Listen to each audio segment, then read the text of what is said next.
Hi, ఆదాబ్, నమస్తే. This is Eshwar from Proddatur. Online English classes పరంగా మనం వీడియోస్ అనేటువంటి తయారు చేస్తున్నామండి. సో అందులో ప్రధానంగా గతంలో కొన్ని వీడియోస్ మీకు అందించడం జరిగింది. మరి ఈరోజు ఫ్రెష్గా ఒక టాపిక్ ఏంటయ్యా అంటే వాయిస్ అనేటువంటి టాపిక్ మీద ప్రధానంగా చేద్దాం. సో ఇది కొంచెం లెంతీగా ఉంటుంది. సో మనకు తెలుగులో కర్తరీ వాక్యం, కర్మరీ వాక్యము అని చెప్పేసి చదువుతూ ఉంటాం. సో దానినే మనం ఇక్కడ యాక్టివ్ వాయిస్, ప్యాసివ్ వాయిస్ అని చెప్పేసి చెప్తాం. Active voice and passive voice, active and passive అంటాం. సో ఇక్కడ యాక్టివ్ వాయిస్కు ప్యాసివ్ వాయిస్కు ఉన్నటువంటి యొక్క తేడా ఏంటి అంటే సబ్జెక్టును లేదా కర్తను ప్రధానంగా చేసి మాట్లాడితే కర్త ప్రధానంగా గల వాక్యాన్ని ఏమంటామంటే కర్తరీ వాక్యం లేదా యాక్టివ్ వాయిస్ అంటాం. మరి ఆబ్జెక్టు లేదా కర్మ ప్రధానంగా చేసి రాస్తే అప్పుడు దాన్ని ప్యాసివ్ వాయిస్ అని చెప్పేసి చెప్తాం. So active voice, passive voice అంటే సో కర్త ప్రధానంగా ఉంటే active voice and that means subject అని. మరి ఆబ్జెక్ట్ లేదా కర్మ ప్రధానంగా చేసి రాస్తే దాన్ని ప్యాసివ్ వాయిస్ అని చెప్పేసి చెప్తాం. మరి మనకి ఎగ్జామినేషన్ పాయింట్ ఆఫ్ వ్యూలో ఈ యాక్టివ్ వాయిస్, ప్యాసివ్ వాయిస్ నుంచి మనకు క్వశ్చన్స్ వచ్చినప్పుడు వాటిని ఎలా చేయాలో అనేటువంటిది ఆ టాపిక్ మీద మరి మనము ఏ వాక్యాన్నైనా యాక్టివ్ వాయిస్ నుంచి ప్యాసివ్ వాయిస్ మార్చాలంటే ఫస్ట్ ఆఫ్ ఆల్ దానికి సంబంధించినటువంటి కొన్ని రూల్స్ అండ్ రెగ్యులేషన్స్ మనకు తెలిసి ఉండాలి. ఓకేనా? సో మరి ఆ రూల్స్ అండ్ రెగ్యులేషన్స్ పరంగా ప్రధానంగా చూసుకుంటే సో ఇక్కడ రూల్స్ అని చెప్పేసి రాశాను చూడండి. సో దాదాపుగా మనకి ఇక్కడ ఉన్నటువంటి అసెప్టివ్ సెంటెన్సెస్ అన్నిటికి కూడా ఇవి సెట్ అవుతాయి, రైట్? సో ఇందులో ఫస్ట్ రూల్ ఏంటంటే ఇచ్చిన వాక్యం ఏ టెన్స్కు సంబంధించిందో గుర్తించాలి. మొట్టమొదట చేయాల్సింది ఇదే. వాయిస్ అనేటువంటిది మనం క్వశ్చన్ మరి చూసిన తర్వాత వాయిస్ చేయాలి అంటే ముందు మనకు టెన్సెస్ రావాలి. మరి మనకు మొత్తం టెన్సెస్ ఎన్ని ఉన్నాయి? 4 మొత్తం 12 రకాల టెన్సెస్ ఉంటాయి. సో ప్రజెంట్లో 4, పాస్ట్లో 4, ఫ్యూచర్లో 4. సో ఆ 12 రకాల టెన్సెస్ యొక్క స్ట్రక్చర్, వాక్య నిర్మాణం ఏంటో తెలిస్తే మనము ఈ యొక్క టాపిక్ అనేటువంటిది చాలా ఈజీగా చేసేస్తాం. సో సింపుల్ ప్రజెంట్ టెన్స్లో ఏమొస్తుందంటే V1 వస్తుంది. ప్రజెంట్ కంటిన్యూయస్ అయితే యామ్, ఈజ్, ఆర్తో పాటు V4. ప్రజెంట్ పర్ఫెక్ట్ అయితే హ్యాజ్ కానీ హ్యావ్ కానీ వస్తూ V3 ఉంటుంది. ప్రజెంట్ పర్ఫెక్ట్ కంటిన్యూయస్ అయితే have, has plus been plus V4 ఉంటుంది. నెక్స్ట్ సింపుల్ పాస్ట్కి వస్తే V2 ఉంటుంది. పాస్ట్ కంటిన్యూయస్ అయితే వాజ్ కానీ వర్ కానీ వస్తూ V4 ఉంటుంది. మరి పాస్ట్ టెన్స్లో పర్ఫెక్ట్ అయితే హ్యాడ్ ప్లస్ V3 అని చెప్పేసి చదువుతాం. పాస్ట్ పర్ఫెక్ట్ కంటిన్యూయస్ అయితే had plus been plus V4 అని చెప్పేసి చెప్తాం. సింపుల్ ఫ్యూచర్ అయితే విల్లు, షెల్లు, కెన్ను, మే వీటితో పాటు పక్కన V1 వస్తుంది అనమాట. నెక్స్ట్ ఫ్యూచర్లో కంటిన్యూస్ అయితే విల్లు కానీ షెల్లు కానీ వస్తూ వాటి పక్కన బి అనేటువంటిది వస్తూ ING ఫామ్తో ఉన్నటువంటి V4 అనేది వస్తుంది. సో ఫ్యూచర్లో పర్ఫెక్ట్ టెన్స్ అయితే విల్లు, షెల్లుతో పాటు హ్యావ్ ప్లస్ V3 వస్తుంది. మరి ఫ్యూచర్లో పర్ఫెక్ట్ కంటిన్యూస్ అయితే విల్లు, షెల్లుతో పాటు హ్యావ్ ప్లస్ బీను ప్లస్ V4. ఇది 12 రకాల టెన్సెస్ యొక్క స్ట్రక్చర్. మరి ఆ టెన్సెస్ మీద ఐడియా ఉంటే ఈ వాయిస్ అనేటువంటి చాలా ఈజీగా చేయొచ్చు, రైట్? సో ఫస్ట్ మనకు ఇచ్చినటువంటి వాక్యం ఏదో అది ఏ టెన్స్కు సంబంధించిందో గుర్తించాలి. ఫస్ట్ చేయాల్సిన పని అదే, రైట్? రెండవ రూల్ ఏంటంటే సబ్జెక్టు మరియు ఆబ్జెక్ట్లను గుర్తించాలి. సో యాక్టివ్ వాయిస్ నుంచి ప్యాసివ్ వాయిస్ మార్చాలంటే ఫస్ట్ సబ్జెక్ట్ ఏది, ఆబ్జెక్ట్ ఏది ఇచ్చిన వాక్యంలో అని చెప్పేసి చూసుకోవాలి. కొన్ని ప్రత్యేక సందర్భాల్లో ఒకే వాక్యంలోనే 2-3 ఆబ్జెక్టులు కూడా వస్తాయి. సో ఎక్కువ భాగం 2 ఆబ్జెక్టులు వస్తూ ఉంటాయి. కాబట్టి ఆ రెండవ ఆబ్జెక్ట్ కూడా ఇంకొక ఆన్సర్ ఎక్స్ట్రాగా వస్తుంది. కాబట్టి దాన్ని బట్టి కూడా చూసుకోవాల్సి వస్తుంది, రైట్? సో మరి ఇక్కడ యాక్టివ్ వాయిస్ నుంచి ప్యాసివ్ వాయిస్ మార్చేటప్పుడు ఏం చేస్తామంటే సబ్జెక్టును ఆబ్జెక్టును సబ్జెక్ట్ గాను మార్చి రాయాలి. యాక్టివ్ వాయిస్ నుంచి ప్యాసివ్ వాయిస్కి మార్చేటప్పుడు సబ్జెక్టుగా ఉన్నటువంటి దాన్ని ఆబ్జెక్టుగా తీసుకురావాలి, ఆబ్జెక్టుగా ఉన్నటువంటి దాన్ని సబ్జెక్టుగా తీసుకెళ్ళాలి అని చెప్పేసి గుర్తుంచుకోవాలి.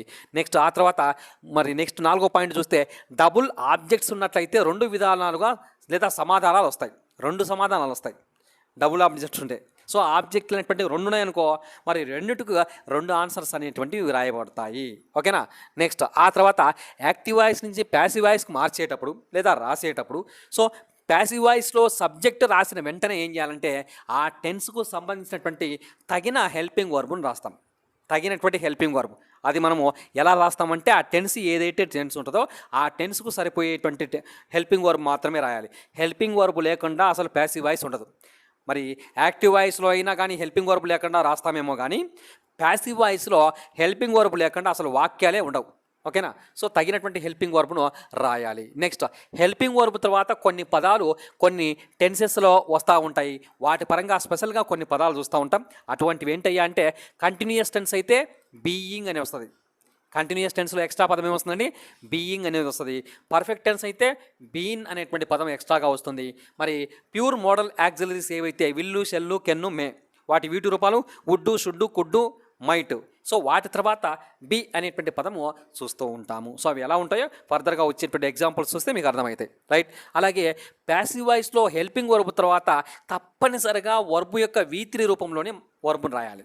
సో V3 రూపంలో ఉన్నటువంటి ఆ యొక్క వర్బును మాత్రమే వర్బును రాయవలను. సో V3 రూపంలో ఉన్నటువంటి వర్బును మాత్రమే రాయాలి, అంటే పాస్ట్ పార్టిసిపుల్ మాత్రమే రాయాలి. ఎక్కడ, ప్యాసివ్ వాయిస్లో. మీరు ఏ టెన్స్లో ఉన్నటువంటి దాన్ని మార్చి రాసినా కానీ ప్యాసివ్ వాయిస్లో ఉంది అంటే ఖచ్చితంగా V3 రూపమే లేదా పాస్ట్ పార్టిసిపల్ రూపమే ఉండాలి. నెక్స్ట్ V3 రూపం రాసిన తర్వాత మరి ఆ యొక్క V3 రూపం అనేటువంటి వర్బు రాసిన తర్వాత తగినటువంటి బై లేదా టు అనేటువంటి ప్రిపోజిషన్స్ రాస్తాం. సో 90% ఆఫ్ ది ఎగ్జాంపుల్స్ అనేటివి కూడా బై రాస్తాం. అక్కడక్కడ కొన్ని పదాలకు బై రాదు, సో వాటికి టు ఇలాంటి వేరే వేరే ప్రిపోజిషన్స్ వస్తూ ఉంటాయి. సో తగినటువంటి ప్రిపోజిషన్ మనము రాస్తూ ఉంటాము. సో ప్రిపోజిషన్ కూడా రాయాలి. ఇది మనకు ప్రధానంగా చూసుకుంటే rules of the active voice and passive voice. So ఓకేనా. సో మరి ఇక్కడ చూసుకుంటే మరి కింద ఒక టేబుల్ లాగా రాసాం చూడండి. ప్రొనౌన్స్ అనేటువంటివి ఏ విధంగా యాక్టివ్ వాయిస్ నుంచి ప్యాసివ్ వాయిస్కు మారుతాయి. సో యాక్టివ్ వాయిస్లో ఉన్నటువంటి ఏ ప్రొనౌను ప్యాసివ్ వాయిస్కి మార్చినప్పుడు ఏ విధంగా అయిపోతుంది. సబ్జెక్ట్లో ఉన్నటువంటిది ఆబ్జెక్ట్ పోతుంది కదా, ఆబ్జెక్ట్లో ఉండేది సబ్జెక్ట్గా మారుతూ ఉంటుంది. సో కాబట్టి నామినేటివ్ కేసులన్నీ కూడా ఆబ్జెక్టివ్ కేసులు అవుతాయి, ఆబ్జెక్టివ్ కేసులన్నీ నామినేటివ్ కేసులు అవుతూ ఉంటాయి. కాబట్టి ఇక్కడ చూస్తే సో యాక్టివ్ వాయిస్లో ఉన్నటువంటి ఇవన్నీ కూడా సబ్జెక్టుగా ఉంటాయి. మరి ప్యాసివ్ వాయిస్కి వచ్చే లోపల మరి ఈ పదాలు ఏమవుతాయంటే మరి కింద ఉన్నటువంటి ఈ పదాలుగా మారిపోతాయి ప్యాసివ్ వాయిస్కి వచ్చే లోపల. కాబట్టి ఇక్కడ చూసుకుంటే యాక్టివ్ వాయిస్లో అయి ఉందనుకోండి, ప్యాసివ్ వాయిస్కు మీ అయిపోతుంది. మరి యాక్టివ్ వాయిస్లో ఉయి ఉంటే మరి ప్యాసివ్ వాయిస్లో అజ్, యాక్టివ్ వాయిస్లో యు ఉంటుంది, మరి ప్యాసివ్ వాయిస్లో కూడా అదే ఉంటుంది. మరి నెక్స్ట్ యాక్టివ్ వాయిస్లో హీ ఉంటే ప్యాసివ్ వాయిస్లో హిమ్ అవుతుంది. మరి ఇక్కడ యాక్టివ్ వాయిస్లో షీ ఉంటే ప్యాసివ్ వాయిస్లో హర్ అవుతుంది. యాక్టివ్ వాయిస్లో ఇట్ ఉంటే ప్యాసివ్ వాయిస్లో కూడా ఇట్టే ఉంటుంది. యాక్టివ్ వాయిస్లో మన దే ఉంటే ప్యాసివ్ వాయిస్లో దెమ్. సో ఈ పైన ఉన్నటువంటి అన్నీ కూడా సబ్జెక్ట్ లాగా వాక్యానికి మొదట్లోనే ఉంటాయి, వాక్యానికి స్టార్టింగ్లోనే ఉంటాయి, సబ్జెక్ట్ స్థానంలో ఉంటాయి. So nominative cases. మరి వీటి ఆబ్జెక్టివ్ కేసెస్ కింద ఉన్నాయి చూడండి. సో ఇవి వాక్యానికి చివరి రాస్తూ ఉంటాం జనరల్గా. సో వాక్యానికి చివరి అంటే వర్బుకు తర్వాత వస్తూ ఉంటాయి, ఓకేనా. సో ఇలా మనకు మార్పు చేర్పులు అనేటువంటివి గమనిస్తూ ఉంటాం, రైట్. సో ఇది మనకు రూల్స్ అండ్ రెగ్యులేషన్స్ పరంగా ఉన్నటువంటి అంశం. ఇప్పుడు మనము అలాగే మరి కొన్ని హెల్పింగ్ వర్బులు ఉంటాయి కదా, అలాగే వాక్య నిర్మాణం పరంగా టెన్సెస్ ప్రకారం చూసుకుంటే అవి ఏ విధంగా యాక్టివ్ వాయిస్ నుంచి ప్యాసివ్ వాయిస్కి మారుతాయో వాటి పరంగా ఇప్పుడు చూద్దాం. సో యాక్టివ్ వాయిస్ నుంచి ప్యాసివ్ వాయిస్కి మరి వర్బు మాడిఫికేషన్ ఏ విధంగా జరుగుతుంది. సో మనకు ఉండేటువంటి టెన్సెస్ ఏవైతే ఉన్నాయో వాటన్నిటికీ చూస్తాం. యాక్టివ్ వాయిస్ నుంచి ప్యాసివ్ వాయిస్ మార్చేటువంటి విధానము కొన్ని టెన్సెస్కు లేదు. 4 రకాల టెన్సెస్కు వాయిస్ అనేది ఉండదు. ఏంటిది ఆ 4 అంటే ప్రజెంట్ టెన్స్లో చివరిది ఉంది కదా పర్ఫెక్ట్ కంటిన్యూస్, దానికి ఉండదు. పాస్ట్ టెన్స్లో కూడా చివరిది పాస్ట్ పర్ఫెక్ట్ కంటిన్యూస్, దానికి ఉండదు. ఫ్యూచర్ టెన్స్లో కూడా చివరిది ఏంది ఫ్యూచర్ పర్ఫెక్ట్ కంటిన్యూస్, సో దానికి ఉండదు. సో మొత్తం మీద చివరిలో ఉన్నటువంటి పర్ఫెక్ట్ కంటిన్యూస్లో ఉండదు. అలాగే ఫ్యూచర్ టెన్స్లో కంటిన్యూస్ ఉంది కదా, ఫ్యూచర్ కంటిన్యూస్ టెన్స్ కూడా మనకు వాయిస్ అనేది లేదు. కాబట్టి 4 తీసేస్తే మొత్తం మీద మిగతా ఎన్నిగా 8 రకాలైనటువంటి టెన్సెస్కు మాత్రమే వాయిస్ అనేటువంటిది రాస్తాము. Okay, right. ఇప్పుడు ఇక్కడ చూద్దాం. సో యాక్టివ్ వాయిస్లో వర్బు V1లో ఉందనుకోండి, దాన్ని ప్యాసివ్ వాయిస్ రాసేటప్పుడు ఏం చేస్తామయ్యా అంటే సో హెల్పింగ్ వర్బుల్లో యామ్ కానీ ఈజ్ కానీ ఆర్ కానీ ఈ మూడిటిలో ఏదో ఒకటి తీసుకొని పక్కన V3 రాస్తాం. ఖచ్చితంగా మనము ఆ మూడిటిలో ఏదో ఒకటే తీసుకోవాలి మరి అక్కడ రాసినటువంటి సబ్జెక్టును బట్టి, ఓకేనా. సో యాక్టివ్ వాయిస్లో V1 ఉంటే ప్యాసివ్ వాయిస్లో యామ్ కానీ ఈజ్ కానీ ఆర్ కానీ ఈ మూడిటిలో ఏదో ఒక హెల్పింగ్ వర్బ్ రాస్తూ దాని పక్కన V3 అనేటువంటి మరి ఆ యొక్క మెయిన్ వర్బ్ను రాస్తాము. V3 అనేటువంటిదే రాయాలి, అంతే కదా చెప్పాను కదా. సో మనకి ఇచ్చిన దాంట్లో ఏమన్నా ఉండని, V1 ఉండని, V2 ఉండని, ఇంకేదన్నా ఉండని, ప్యాసివ్ వాయిస్లో మాత్రం అన్నిటికీ V3నే రాయాలి, V3నే వర్బు రాయాలి. నెక్స్ట్ ఒకవేళ ఇచ్చినటువంటి వాక్యంలో వర్బు V2 ఉందనుకో, అంటే సింపుల్ పాస్ట్లో ఉందనుకో, అప్పుడేమొస్తాయంటే వాజ్ కానీ వర్ కానీ ఏదో ఒకటి వస్తూ దాని పక్కన V3 వస్తాయి. సో ఇది సింపుల్ పాస్ట్ టెన్స్లో చూస్తూ ఉంటాం, ఓకేనా. నెక్స్ట్ కంటిన్యూస్ టెన్స్ చూస్తే ప్రజెంట్ కంటిన్యూస్లో ఇలా ఉంటుంది, యామ్ ఈజ్ ఆర్ ఈ మూడిటిలో ఏదో ఒకటి వస్తూ V4 కదా. మరి వీటిని మనము యాక్టివ్ వాయిస్ నుంచి ప్యాసివ్ వాయిస్కి మారిస్తే మళ్ళీ ఇవే వస్తాయి. సో కాకపోతే మనము మరి సబ్జెక్టును బట్టి రాస్తాం. ఐ ఉందనుకో యామ్ రాస్తాం, he she it any noun ఉంటే ఈజ్ రాస్తాం. మరి ఇవి కాకుండా మిగతా ఏమైనా ప్లూరల్ వస్తుంటే ఆర్ అనేటువంటిది రాస్తాం. సో సబ్జెక్టును బట్టి రాస్తామండి. కాబట్టి ఇక్కడ కూడా ఏంటంటే యామ్ ఈజ్ ఆర్ అనేటువంటి దాంతో పాటు సో ఇది కంటిన్యూస్ టెన్స్ కదా, సో V4 ఉందంటే కంటిన్యూస్ కదా, కాబట్టి ఎక్స్ట్రా పదం ఏమొచ్చింది కంటిన్యూస్ అయితే ఏమొస్తుంది బీయింగ్, కంటిన్యూస్ అయితే బీయింగ్ అనేటువంటి పదం ఎక్స్ట్రాగా వస్తుంది అని చెప్పి చెప్పాను. సో దాని తర్వాత మళ్ళీ V3నే వస్తుంది. సో వర్బ్ మాత్రం ఎట్టి పరిస్థితుల్లో కూడా మెయిన్ వర్బ్ను V3గా రాస్తాం. అలాగే పాస్ట్ టెన్స్లో కంటిన్యూస్ తీసుకుంటే వాజు వర్ అనేటువంటి పదాల్లో ఏదో ఒకటి వస్తుంది. అలాగే దానికి V4 అనేటువంటిది యాక్టివ్ వాయిస్లో ఉంటుంది. వాజ్ రీడింగ్, వాజ్ రైటింగ్ అని చెప్పేసి, లేదా వర్ రైడింగ్. సో ఏదైనా కానీ వాజ్ కానీ వర్ కానీ వస్తూ V4 ఉంటుంది. మరి దీనికి ప్యాసివ్ వాయిస్లోకి మార్చిన తర్వాత ఏమొస్తాయంటే అదే మళ్ళీ వాజ్ వర్లో ఏదో ఒకటి వస్తూ సబ్జెక్టును అనుసరించి ఏదైనా రావచ్చు. మరి దాని పక్కన కంటిన్యూస్ కాబట్టి ఏమొస్తుంది, బీయింగ్ ప్లస్ V3. ఓకేనా, కంటిన్యూస్ అయితే బీయింగ్ రావాల్సిందే. నెక్స్ట్ మరి ఇక్కడ పర్ఫెక్ట్ టెన్స్ తీసుకుంటే ప్రజెంట్ టెన్స్లో పర్ఫెక్ట్ టెన్స్ యొక్క ఏమో వస్తాయి పదాలు, హ్యాజ్ కానీ హ్యావ్ కానీ వస్తాయి. హ్యాజ్ కానీ హ్యావ్ కానీ దాని పక్కన V3 ఉంటుంది. మరి అది యాక్టివ్ వాయిస్లో ఉంటుంది. దీన్ని ఏం చేస్తామంటే ప్యాసివ్ వాయిస్కి మార్చినప్పుడు మళ్ళీ హ్యాజ్ కానీ హ్యావ్ కానీ సబ్జెక్టును బట్టి ఏదో ఒకటి తీసుకుంటాం. సో దాని పక్కన స్పెషల్గా ఒక పదం వస్తుందని చెప్పాను పర్ఫెక్ట్ టెన్స్లో. పర్ఫెక్ట్ టెన్స్లో ఏమొస్తుంది, బీన్. పర్ఫెక్ట్ టెన్స్లో ఏమొస్తుందండి, బీన్ వస్తుంది అని చెప్పేసి ఇప్పుడే చెప్పాను నేను. ఓకేనా, కాబట్టి బీన్ ప్లస్ V3 అని చెప్పాం. వర్బ్ మాత్రం V3లోనే ఉండాల్సిందే, రైట్. మరి పాస్ట్ పర్ఫెక్ట్ తీసుకుంటే ఇక్కడ హ్యాడ్ ఒకటే ఉంటుంది, హ్యాడ్ ప్లస్ V3. సో దానికి ప్యాసివ్ వాయిస్లోకి మారిస్తే ప్యాసివ్ వాయిస్లో ఏముంటుంది అంటే had plus been, perfect tense కాబట్టి బీన్ ప్లస్ V3. ఓకేనా, అలా కాకుండా మరి ఇక్కడ ఫ్యూచర్లో పర్ఫెక్ట్ టెన్స్ తీసుకున్నాం అనుకోండి, ఫ్యూచర్ పర్ఫెక్ట్ టెన్స్. మరి ఆ ఫ్యూచర్ పర్ఫెక్ట్ ఎలా ఉంటుందంటే విల్లు కానీ షెల్లు కానీ వస్తూ హ్యావ్ ప్లస్ V3 అనేది గమనిస్తాం, ఫ్యూచర్ పర్ఫెక్ట్ టెన్స్. మరి దానికి మనము ప్యాసివ్ వాయిస్లోకి మారిస్తే ఇదే విల్లు కానీ సెల్లు కానీ ఏదో ఒకటి వస్తువు పక్కన హ్యావ్ అలాగే ఉంటుంది. పర్ఫెక్ట్ టెన్స్ అంటే ఖచ్చితంగా బీన్ రావాల్సిందే. సో బీన్ అని చెప్పేసి చెప్తాం. సో పక్కన చివరిలో V3 వస్తుంది. మరి ఇవి కాకుండా ఫ్యూచర్ యాక్సిలరీస్ ఏవైతే ఉన్నాయో విల్లు షెల్లు కెన్ను మే, వాటి వీటి రూపాలు would should could might. So will shall can may would should could might. So ఇవి కనుక వస్తే వీటి పక్కన ఎట్టి పరిస్థితుల్లో వర్బ్ V1లోనే ఉంటుంది. సో ఇక్కడ ఖచ్చితంగా ఇక్కడ వీటి తర్వాత ఏముంటుందంటే వర్బ్ V1లోనే ఉంటుంది యాక్టివ్ వాయిస్లో. మరి దానిని మనము ప్యాసివ్ వాయిస్లోకి మారిస్తే అప్పుడు వీటి పక్కన ఏమొస్తుందంటే will be, shall be, can be, may be, would be, should be, could be, might be. So మొత్తం మీద ఏమొస్తుంది ఇక్కడ బి అనేటువంటి పదం వస్తాను చూడు. సో ప్యూర్ మోడల్ యాక్సిలరీస్ ఏ వచ్చినా కానీ వాటి తర్వాత బి అనేటువంటి పదాన్ని రాస్తాము. ఓకేనా, సో అది రాసి పక్కన మళ్ళీ ఏం రావాలా, వర్బ్ మాత్రం ఎట్టి పరిస్థితుల్లో కూడా ప్యాసివ్ వాయిస్లో V3లో రాయాల్సిందే. ఓకేనా, సో ఇదంతా కూడా ఏంటంటే అసెర్టివ్ సెంటెన్సెస్ సాధారణ వాక్యాలు లేదా సింపుల్ స్టేట్మెంట్స్ అని చెప్పేసి అసెర్టివ్ సెంటెన్సెస్లో గమనిస్తాం. సో మిగతా వాటికి మళ్ళీ చూద్దాం. సో ఇది ప్రధానంగా మనకి ఇక్కడ ఉన్నటువంటి వర్బ్ మార్పు చేర్పుల పరంగా చూసుకుంటే, అలాగే ప్రొనౌన్స్ ఏ విధంగా మారుతాయి అని చెప్పేసి చూస్తే. ఓకేనా, ఇప్పుడు మనం ఎగ్జాంపుల్స్ అనేటువంటివి ఎలా వస్తాయి అనేటువంటి వాటి గురించి మనం ఇప్పుడు డిస్కస్ చేద్దామండి, right. So next coming to examples. So ఇందులో ఫస్ట్ ఏం చేసామంటే ఒకే ఆబ్జెక్ట్ ఉన్నటువంటి సింగిల్ ఆబ్జెక్ట్ ఇక్కడ ఆబ్జెక్ట్ రాయాలి. సింగిల్ ఆబ్జెక్ట్ ఏదైతే ఉంటుందో సింగిల్ ఆబ్జెక్ట్ ఉన్నటువంటి ఎగ్జాంపుల్ అనేటువంటి చూసుకుందాం ఫస్ట్. ఆ తర్వాత డబుల్ ఆబ్జెక్ట్ ఉండేటువంటి చూద్దాం. సో సింగిల్ ఆబ్జెక్ట్, ఒకే ఆబ్జెక్ట్ ఉండేటి. సో ఇక్కడ ఫస్ట్ ఎగ్జాంపుల్ చూడండి, ఐ డ్రా ఏ పిక్చర్, నేను ఒక బొమ్మ గీస్తాను. ఇది సింపుల్ ప్రెజెంట్ టెన్స్. ఎలా చెప్పగలం, వాక్యం చూడగానే ఫస్ట్ ఏం చేయాలని చెప్పాను, టెన్స్ను గుర్తించాలి. సో ఇక్కడ వర్బ్ V1 ఉందంటే సింపుల్ ప్రెజెంట్ టెన్స్. మరి సింపుల్ ప్రెజెంట్ టెన్స్లో మనకు ప్యాసివ్ వాయిస్లోకి మార్చేటప్పుడు హెల్పింగ్ వర్బ్లు ఏం తీసుకుంటామని చెప్పాను, వర్బ్ V1లో ఉంటే యామ్ కానీ ఈజ్ కానీ ఆర్ కానీ ఈ మూడిటిలో ఏదో ఒకటి వస్తుంది. సో దానికంటే ముందు ఏం చేస్తాం, సబ్జెక్టును ఆబ్జెక్టును సబ్జెక్టుగా మార్చాలి. సో ఇందులో సబ్జెక్ట్ ఏంది ఐ, ఆబ్జెక్ట్ ఏంది ఏ పిక్చర్. సబ్జెక్ట్ వచ్చేసి ఐ, ఆబ్జెక్ట్ వచ్చేసి ఏ పిక్చర్. కాబట్టి ఈ ఐ అనేటువంటిది అక్కడికి పోతుంది, ఏ పిక్చర్ అనేటువంటిది సబ్జెక్ట్గా మారుతుంది. ఓకేనా, కాబట్టి ఆ ఏ పిక్చర్ అనేటువంటి దాన్ని ఇక్కడ తెచ్చాము. మరి ఐ అనేటువంటి దాన్ని ఇక్కడ తీసుకెళ్ళి ఐ దేనిగా మారుతుందని చెప్పాను, ఐ అనేటువంటిది మీగా మారుతుంది. కాబట్టి సో ఈ ఐ అనేటువంటిది ఏమైందంటే మీగా మారింది. సో ఇక్కడ ప్యాసివ్ వాయిస్లో మనం వాక్యం రాసేటప్పుడు మరి ఇక్కడ సబ్జెక్ట్ రాస్తానే నెక్స్ట్ వెంటనే ఏం రావాలా, హెల్పింగ్ వర్బ్ రావాలి. అదే నేను ఇప్పుడు చెప్పాను, ఏ పిక్చర్ ఈజా, ఏ పిక్చర్ యామా, ఏ పిక్చర్ ఆరా, ఏ సరిపోతుంది ఈజే కదా. ఏ పిక్చర్ అంటే థర్డ్ పర్సన్ సింగులర్ కాబట్టి ఈజ్, కాబట్టి ఏ పిక్చర్ ఈజ్. సో ఇది రాసిన తర్వాత వర్బ్ యొక్క V3 రూపం రాయాలి.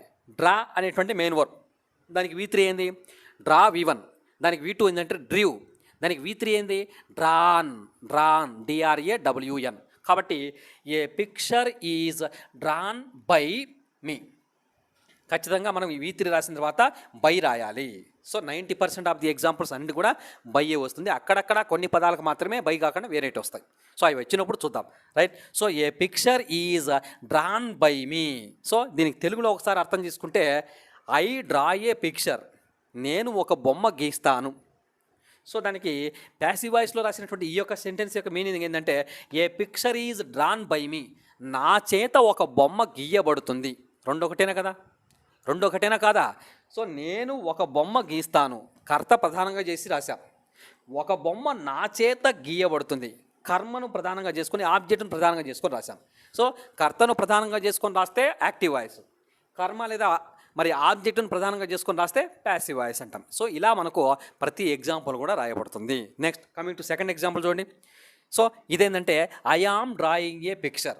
సో ఇది ఏ టెన్స్, ఇది యామ్ ఉంది ప్లస్ V4 ఉంది. సో యామ్ ప్లస్ V4 వస్తే ప్రజెంట్ కంటిన్యూయస్ టెన్స్, ప్రజెంట్ టెన్స్లో కంటిన్యూయస్ టెన్స్ అనమాట. మరి ఈ ప్రజెంట్ కంటిన్యూయస్లో ఉన్నటువంటి దాంట్లో మనము సో మరి ఇక్కడ చేస్తే సో ఈ ఐ అనేటువంటి దాడి పోయింది, చివరికి పోయింది, మీగా మారింది, ఏ పిక్చర్ అనేటువంటిది ముందుకు వచ్చింది. ఓకే, బాగానే ఉంది. సో ఇక్కడ ఏ పిక్చర్, సో ఇది కంటిన్యూయస్ టెన్స్లో ఉంది కాబట్టి ఈడ యామ్ ఈజ్ ఆర్లలో ఏదో ఒకటి ఉండి ఉంటుంది. మరి మనం ప్యాసివ్ వాయిస్లో కూడా ఏం చేస్తాం, యామ్ కానీ ఈజ్ కానీ ఆర్ కానీ ఏదో ఒకటి తీసుకోవాలి. సో ఇప్పుడు ఏ పిక్చర్కు యామ్ ఈజ్ ఆర్లలో ఏది సరిపోతుంది, ఈజీ కదా. కాబట్టి ఏ పిక్చర్ ఈజ్ అని రాసి ఇది ఏ టెన్సు, కంటిన్యూయస్. కంటిన్యూయస్ అయితే హెల్పింగ్ వర్బ్ తర్వాత స్పెషల్గా కొన్ని పదాలు వస్తాయని చెప్పాను. కంటిన్యూయస్కి ఏమొస్తుంది, బీయింగ్. సో కంటిన్యూయస్ అనేటువంటి దానికి ఎప్పుడైనా కానీ బీయింగ్ అనే పదం వస్తుంది, బీయింగ్. కాబట్టి ఆ బీయింగ్ అనేటువంటి రాశాను చూడండి. So being. సో దాని తర్వాత మరి ఇక్కడ డ్రా అనేటువంటి పదానికి V3 ఏంటంటే మరి ఇక్కడ డ్రా అనేటువంటి పదానికి డ్రాన్ అని చెప్పేసి V3 రాశాం. V3 రూపం డ్రాన్ అని చెప్పేసి రాశాము. అలాగే బై మీ, బై అనేటువంటి ప్రిపోజిషన్ పెట్టాం. మరి తర్వాత చివరిలో ఐ అనేటువంటిది ఆబ్జెక్ట్ స్థానంలోకి వచ్చింది కాబట్టి మీగా రాశాం. అర్థమైందండి. సో ఇక్కడ దీని యొక్క తెలుగులో మీనింగ్ ఏంటంటే I am drawing a picture, నేను ఇప్పుడు ఒక బొమ్మ గీస్తూ ఉన్నాను.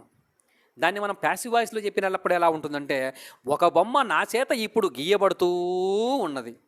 ఓకేనా, అలా తీసుకోవాలి. యాక్టివ్ వాయిస్ కానీ ప్యాసివ్ వాయిస్ కానీ లేదా రిపోర్టెడ్ స్పీచ్ కానీ ఈ యొక్క అంశాలు చూస్తే మనకు మన మాతృభాషలో ఎప్పుడైతే బాగా అర్థం చేసుకోగలమో అప్పుడే కరెక్ట్గా రాయగలం, లేదంటే తప్పులు చేస్తాం. ముందు మన మాతృభాషలో దాన్ని అర్థం చేసుకోవడం, ముందు మాతృభాషలో అర్థం చేసుకోగలిగితే ఆన్సర్లు రాయగలం, లేదంటే రాయలేం.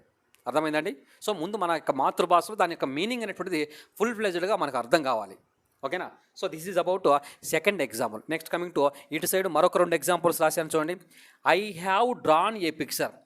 హ్యావ్ ప్లస్ V3 ఉందంటే ఏమని అర్థం, ప్రజెంట్ టెన్స్లో పర్ఫెక్ట్ టెన్స్. ఓకేనా. సో ప్రజెంట్ టెన్స్లో పర్ఫెక్ట్ టెన్స్.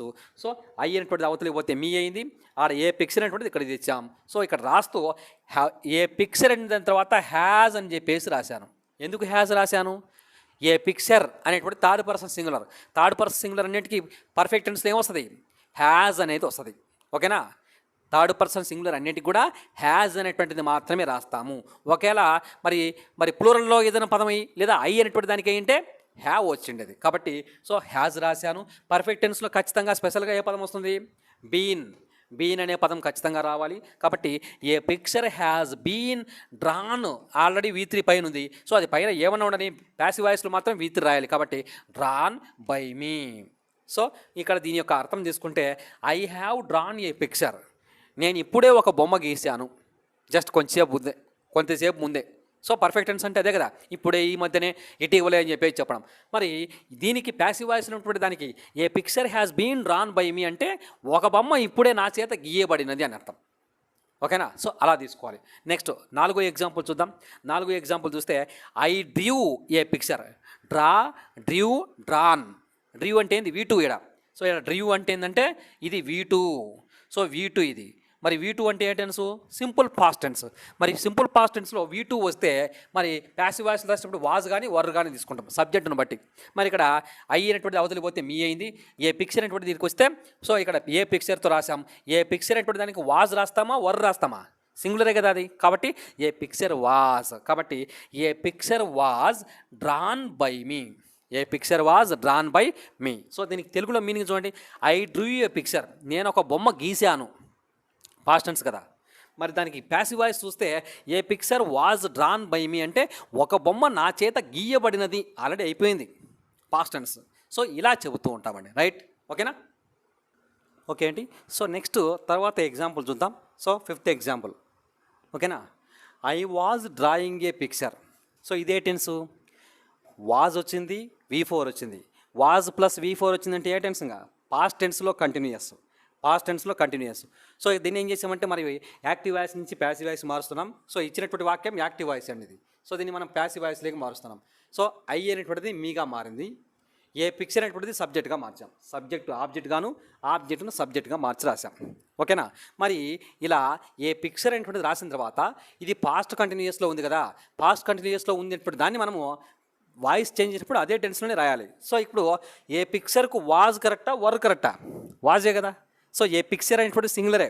పాస్ట్ టెన్స్లో అనేటువంటి దానికి వాజ్ వర్ అనేటువంటి వాడుతూ ఉంటాం. సో ఇక్కడ పిక్చర్ అనేటువంటి థర్డ్ పర్సన్లో సింగులర్ కాబట్టి ఏ పిక్చర్ వాజ్ ఇది రాసిన తర్వాత బీయింగ్ అనే పదం ఖచ్చితంగా రావాలి. ఎందుకు రావాలి బీయింగు? పైన ఇచ్చినటువంటిది కంటిన్యూయస్ టెన్స్, అది ప్రజెంట్ కానీ పాస్ట్ కానీ కంటిన్యూయస్ అయితే ఖచ్చితంగా బీయింగ్ వస్తుంది అని చెప్పేసి ఇందాక చెప్పాను నేను.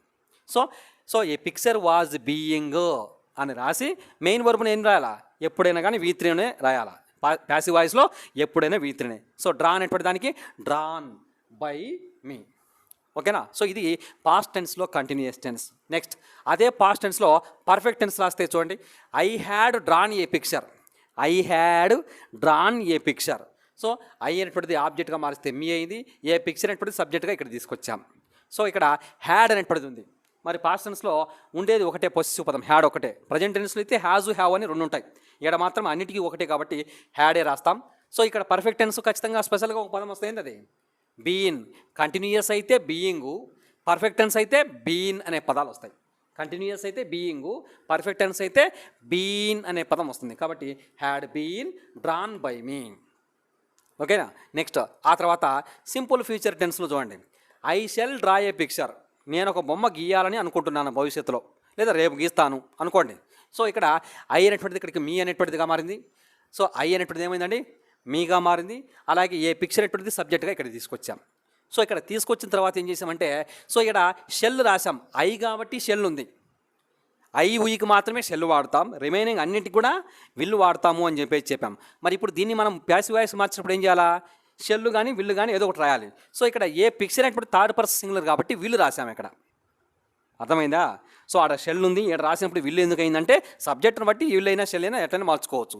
మరి ఖచ్చితంగా మనకు వాయిస్ చేంజ్ చేసినప్పుడు షెల్లు కానీ విల్లు కానీ ఏవైనా రాసినప్పుడు ప్యాసివ్ వాయిస్లో రాసినప్పుడు ఏం చేస్తాం? బి అనే పదం పెడతాము అని చెప్పి చెప్పలేదా మీకు? ప్యూర్ మోడల్ యాక్సిలరీస్ ఏవైనా కానీ will, shall, can, may, would, should, could, might, వీటి తర్వాత ప్యాసివ్ వాయిస్లో ఏముండాలా? ఖచ్చితంగా బి రావాలి. సో ఆ బి అనేటువంటి స్పెషల్ పదం రాసి వర్బు యొక్క V3 ఏంది? డ్రాన్ అని చెప్పేసి V3 రాస్తాం బై మీ. నెక్స్ట్ ఫ్యూచర్లో కూడా పర్ఫెక్ట్ టెన్స్ ఉంది కదా. సో దానికి సంబంధించినటువంటి ఎగ్జాంపుల్ చూడండి, I shall have drawn a picture. I shall have drawn a picture.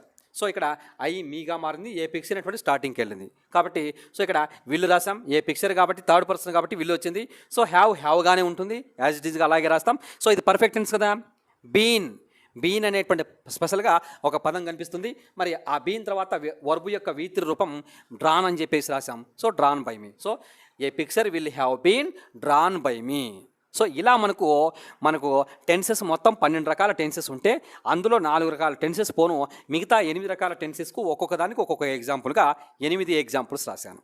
ఓకేనా. సో ఇలా మనకు ఒకే వాక్యంలో దానికి ఒక ఆబ్జెక్ట్ ఉంటే ఎలా రాస్తాము.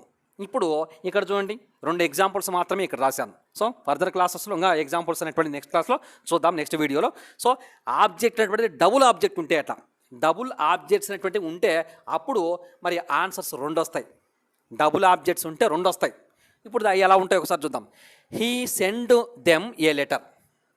అతడు వారికి ఒక ఉత్తరం పంపుతాడు.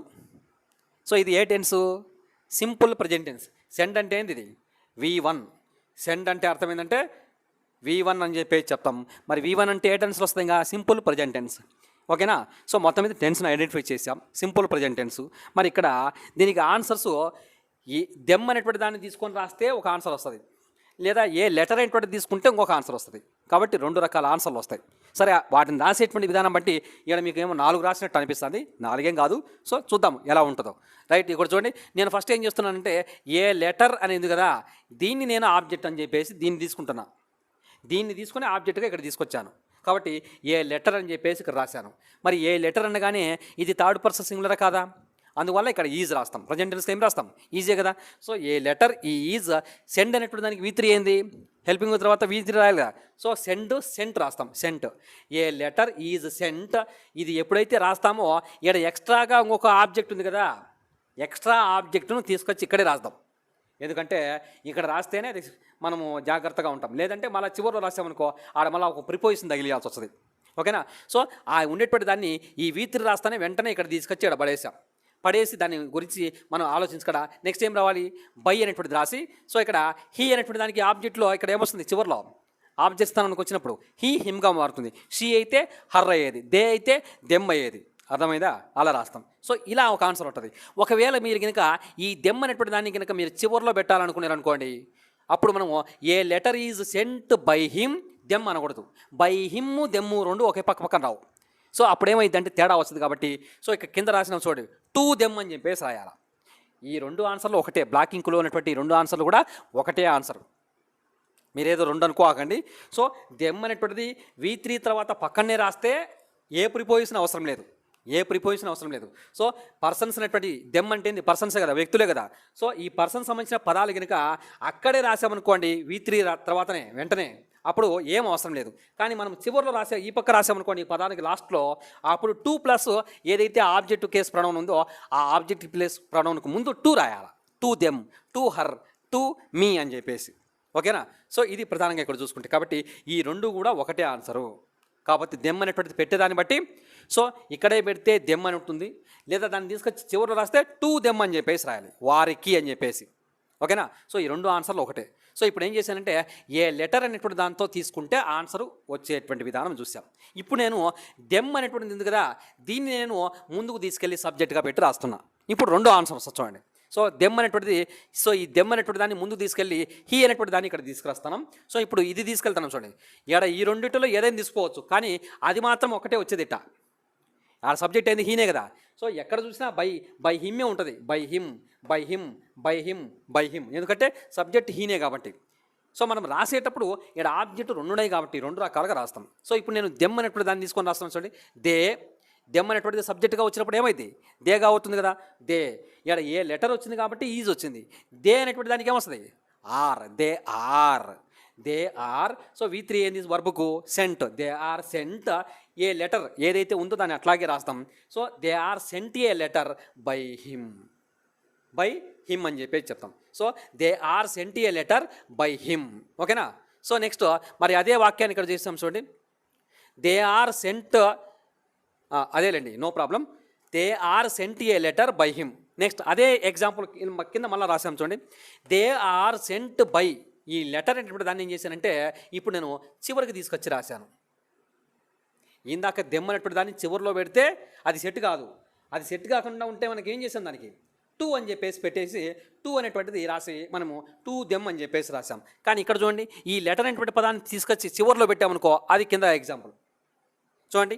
దే ఆర్ సెంట్, ఇంతవరకు పైన కింద ఒకటే. ఇక్కడ ఏ లెటర్ ఉంది, ఏం చేసాం? దాన్ని తీసుకొచ్చి ఇక్కడ రాసి బై హిమ్ అనేటువంటిది ఇక్కడ రాసి ఆ లెటర్ అనేటువంటిది చివరిలో పెట్టాం.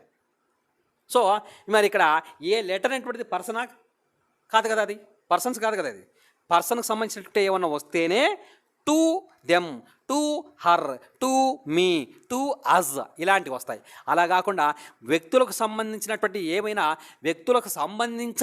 ఏమైనా వస్తే ఆడ ప్రిపోజిషన్ అవసరం లేదు. డైరెక్ట్గా లెటర్ అనేటువంటిది అది ఇక్కడ రాసినా సరిపోద్ది, చివరిలో రాసినా సరిపోద్ది.